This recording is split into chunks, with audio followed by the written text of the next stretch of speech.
तब ये आमदार साहब हमारा विरोध कर रहे थे। अब बोल रहे थे कि यह असंभव है, हो ही नहीं सकता। जबकि मैं ये कहता हूं कि कोई भी काम असंभव नहीं होता, कठिन हो सकता है। झुकती है दुनिया, झुकाने वाला चाहिए। और माफिया तत्वों का धंधा बंद होना चाहिए हमेशा।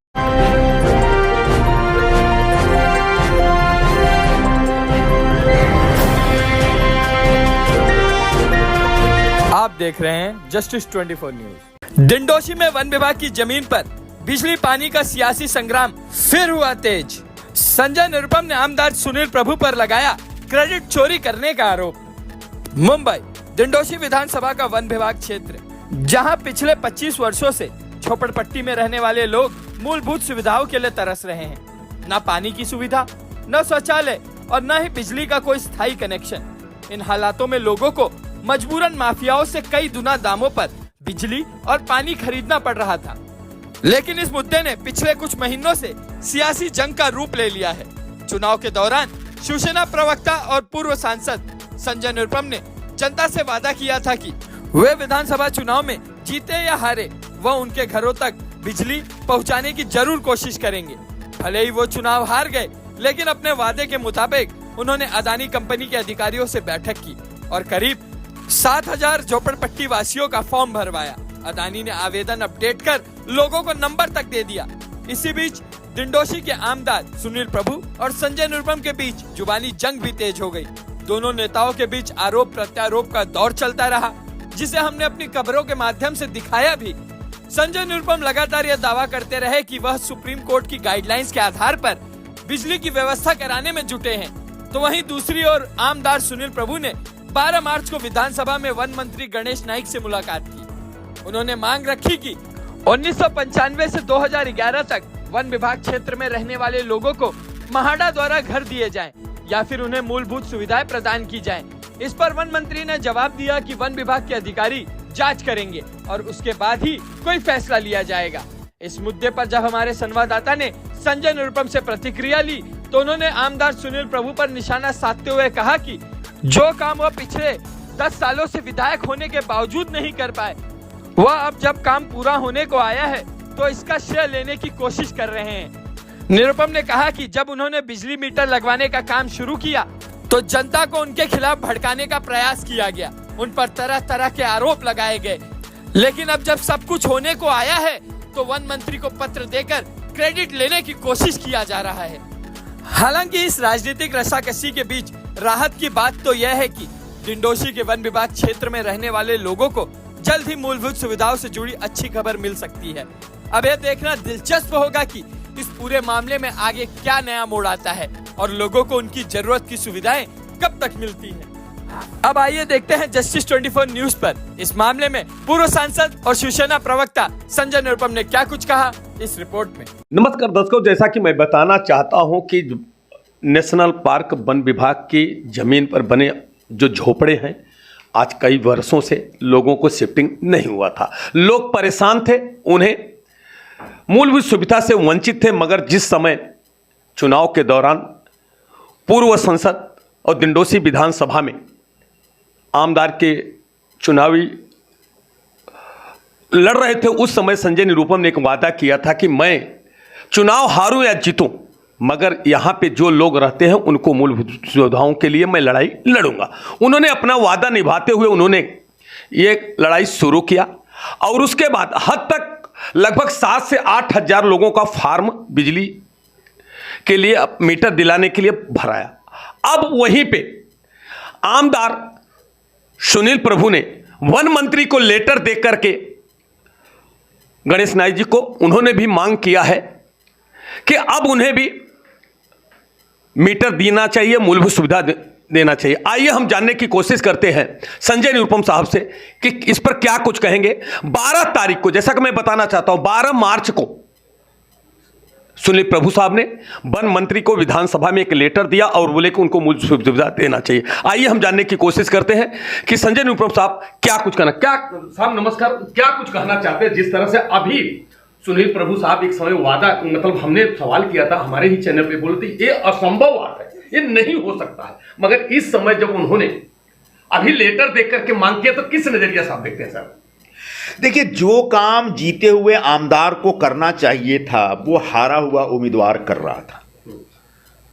और जब मैंने यह प्रयास शुरू किया कि डोंगर पर वन विभाग के जमीन पर रहने वाले तमाम झोपड़पट्टी वासियों के पास अपना बिजली का मीटर हो, इसके लिए मैंने अदानी इलेक्ट्रिसिटी वालों से बात की। मैंने कहा कि आप इनको मदद करिए और ये आपको सप्लाई करनी है।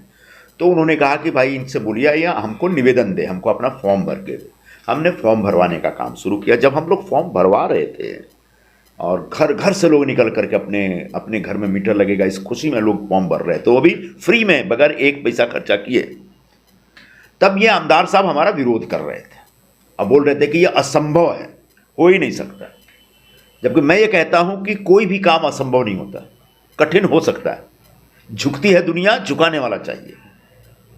वहां के गरीब लोगों की बेसिक एमिनिटीज की जो आवश्यकता है वो उनकी एक बहुत ही मतलब जो डायर नेसेसिटी है, वो बहुत बड़ी आवश्यकता है उनकी। उनको बिजली और पानी मिलनी ही चाहिए और उसके लिए हमको प्रयास करना ही चाहिए। प्रयास में आप फेल हो सकते हैं या पास हो सकते हैं, लेकिन इस डर से आप प्रयास करने से पीछे नहीं उठ सकते।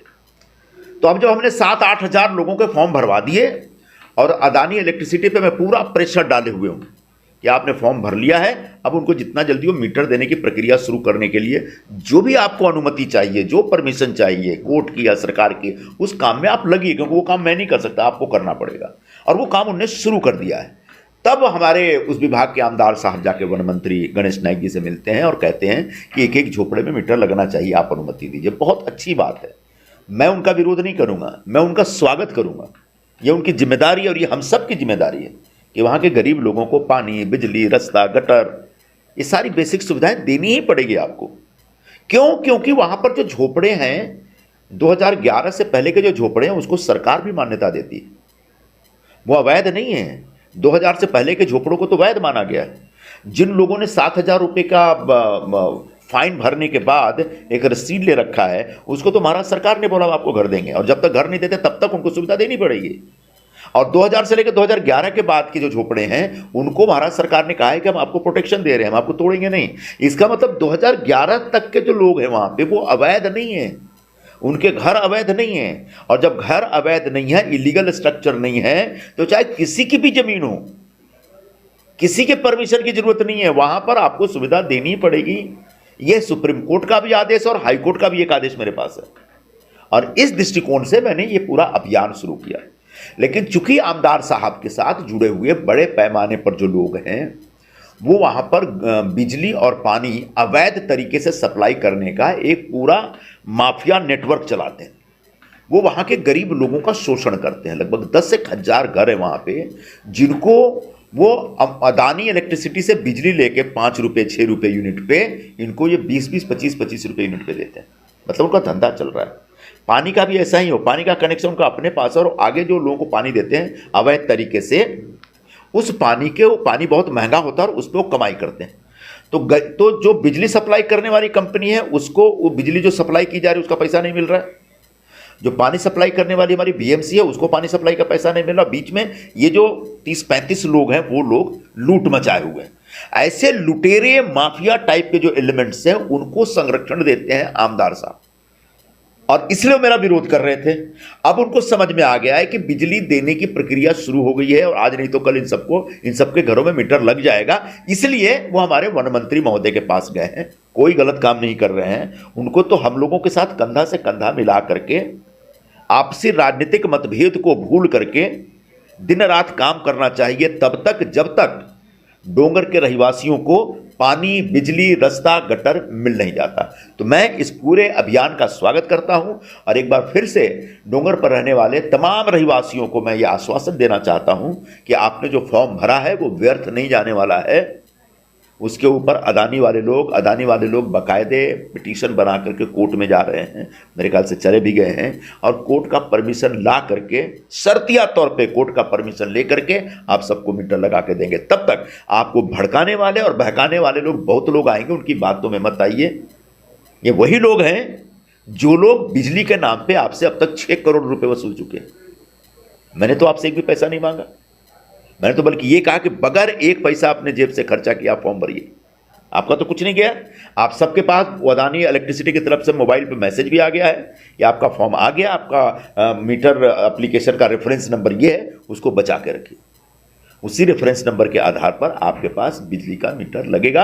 आज लगे या कल लगे, देर सवेर होना ही होना है। इस बीच मैं अपने ढंग से प्रयास में लगा हुआ हूं। निरुपम साहब, जैसा कि अब मैं एक मेरा सवाल है कि क्या आपने जब से चुनाव भले हार गए, मगर आपने ये मिशन जब चालू किया और इतने दिनों के बाद ये मिशन अब कामयाब की ओर लगा, तो क्या आप ये मानते हैं कि इसका फायदा है और इसका श्रेय लेने के लिए सुनील प्रभु साहब? फर्क नहीं पड़ता, जिसको श्रेय लेना है ले, लेकिन सबसे पहले यहां बिजली और पानी दे।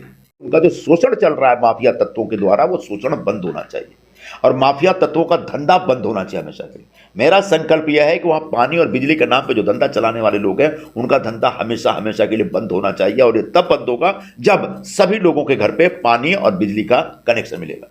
अच्छा साहब, मेरा ये कहना है कि जिस तरह से सुनील प्रभु साहब ने गणेश नाइक साहब से मिल करके उन्होंने एक लेटर दिया, क्या उसी प्रकार से आपने जो 7,000 लोगों से आपने फार्म भरवाया है और इतनी प्रयत्न किया है, क्या इसकी जानकारी या आप भी संपर्क करके इसको सोने में सुहागा करने का? हमारे पास शुरू से एक विकल्प था कि हम वन मंत्री महोदय गणेश दादा नाइक से मिलूं। मेरे बहुत अच्छे मित्र हैं गणेश दादा, लेकिन मैं जानबूझ के अभी उनके पास नहीं गया हूं कि मैं चाह रहा था कि पहले कितने लोगों को बिजली चाहिए वो एप्लीकेशन आने दीजिए। उसके बाद अदानी की तरफ से, अदानी इलेक्ट्रिसिटी की तरफ से खुद वन मंत्री और महाराष्ट्र सरकार के पास एक लेटर जाएगा, एक निवेदन जाएगा कि हमको इस प्रकार का अनुमति दीजिए, और उसके बाद कोर्ट की जो सारी प्रोसीडिंग होगी वो उनके सामने रखेंगे। तो एक प्रक्रिया के तहत होगा। हमारे आमदार साहब ने जो किया वो सिर्फ दिखावा के लिए कर दिया। मैंने चिट्ठी लिख दी। चिट्ठी लिखने से काम होता है क्या? काम होता है सड़क पे उतर करके लोगों को मोबिलाइज करके उनसे फॉर्म भरवा के, और जो एजेंसी है, जो सप्लाई करने वाली एजेंसी, उसके साथ बैठ के उसके साथ एकदम थ्रेडबेयर डिस्कशन करने के बाद होता है। और वो प्रक्रिया मैंने पूरी की है। तो अभी मैं जाऊंगा, वन मंत्री महोदय से मिलूंगा, लेकिन अभी नहीं, पहले जरा बेसिक काम और करके आगे बढ़ा लूं। मगर कुछ एक कट सत्यमय बात पूछना चाहता हूं। कुछ नेताओं ने ऐसा कहा था कि संजय निरुपम के क्या पिताजी भी अगर आ जाए तो भी ये चीज असंभव है। आज उनके लिए आप मानते हैं चटकना है कि नहीं? मेरे पिताजी ने मुझे जन्म दिया है और उन्होंने मुझे इतनी ताकत दी है कि उनको आने की जरूरत ही नहीं है, मैं ही सब करके दे दूंगा। धन्यवाद। जिस तरह से साहब ने संजय निरुपम साहब जो कि शिवसेना के राष्ट्रीय प्रवक्ता हैं और पूर्व सांसद रह चुके हैं, वरिष्ठ पत्रकार रह चुके हैं, उन्होंने लड़ाई सीखा है किस तरह से लड़ना चाहिए, किसी लोगों को न्याय दिलाना चाहिए। आज ये बहुत बड़ी सौभाग्य की बात है कि अब ये लड़ाई में ढंडोसी विधानसभा के आमदार भी शरीक हो गए। जैसे कि पिछले मेरे इंटरव्यू के दौरान संजय निरुपम साहब ने कहा था कि ये जो माफिया वाली लड़ाई में साथ में अगर विधायक हमारे साथ में आकर के मिल जाएं और इसमें सोने में सुहागा करें, मदद करें, तो ये जो माफिया राज्य खत्म हो जाएगा और लोग जो गरीब को लूटे जा रहे हैं वो उनको खुशी एक लौट आएगी। मुझे तो ऐसा आश्वास होता है कि संजय निरुपम साहब के आह्वान पे सुनील प्रभु साहब ने कंधे से कंधे मिला करके और उन्होंने भी अब लाइट और पानी और मूलभूत सुविधाओं में मदद करने के लिए आगे उतर चल आए।